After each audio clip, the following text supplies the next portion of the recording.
Committee নিয়ে আমার কিছু মতামত।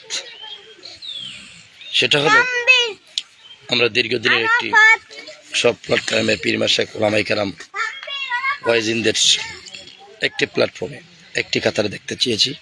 আলহামদুলিল্লাহ সেটা পূরণ হয়েছে।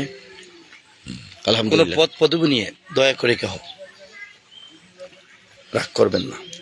কারে কোন পদ দিল, কে বাদ গেলেন, একবারে নিঃস্বার্থে আল্লাহ রাসূলের মহব্বতে এই সংগঠনের কাজে এগিয়ে যাবেন।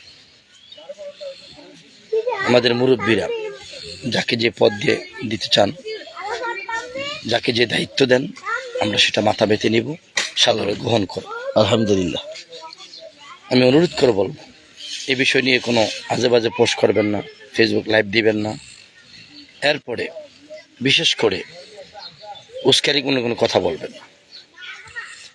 পদ পদবীর কারণে অনেক সংগঠন ধ্বংস হয়ে গিয়েছে, অনেক জাতি ধ্বংস হয়ে গিয়েছে।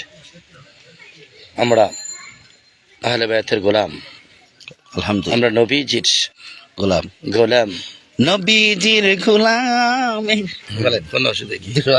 বলেন, কোনো চিন্তা নাই, চলো নবীজির জান্নাতে মদিনাতে।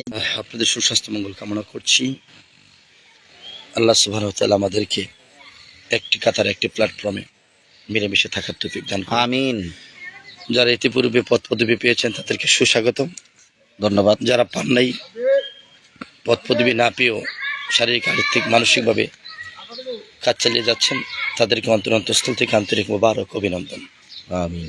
দেশ বিদেশে সকলে ভালো থাকুন, সুস্থ থাকুন। আমার পাশে আছেন হযরত মাওলানা হাফেজ হাসান সাদিয়া কাদরি মাদাজুল আলী। হুজুর একটি গজল বলতে চায়, বলেন। আমার কণ্ঠ। আমি লিখব চিঠি দেব তোমায়, পাখি পৌঁছে দিও রোজা। আমি থাকব বসে আশায়, চিঠির উত্তর আসবে আমার গায়। আমি লিখব চিঠি দেব তোমায়, পাখি পৌঁছে দিও রোজা। চিঠির উত্তর যদি গোনা পাই, জীবন মরণ সবই যে বৃথা।